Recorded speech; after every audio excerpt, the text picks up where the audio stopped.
38 yoshli xonanda Nilufar Usmonova 17 yoshida turmushga chiqqan. U huquqshunos Navzod Saidgaziyev bilan oila qurgan va 2004-yilda ilk bor onalik baxtiga sazovor bo'lgan. Birinchi turmushi uzoqqa cho'zilmagani haqida xonandaning o'zi shunday deydi. Ajrashishimizning sabablari ko'p. Men bir marta rasman nikohdan o'tganman va ajrashganman. U inson olamdan o'tib ketdi. Yomon gaplar bilan eslashni istamayman. U 5 qiz ichida o'sgan yagona o'g'il farzand edi. Oilamni mustahkamlash uchun harakat qilganman, ammo onamning gaplari qattiq ta'sir qilgan. Seni istamagan insonga intilib qadringni tushirma, hammasi taqdirdan degan. Qaynonam ham xuddi onamdek cho'rtkesar ayol edi. O'g'liga yoqmayaptimi, ajrash degan. Shunday bo'lsa-da bu insondan minnatdorman, chunki bu nikoh aqlli o'g'lim Saidazamxonning tug'ilishiga sabab bo'ldi, deydi Nilufar Usmonova.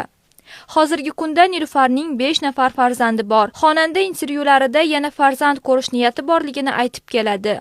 7 ta bolam bo'lishini orzu qilaman. Ular bir-biriga tirgak bo'ladi.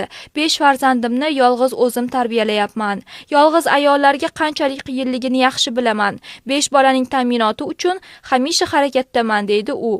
Siz o'zbek shou biznesidagi serfarzand mashhurlardan yana kimlarni bilasiz? Izohlarda yozib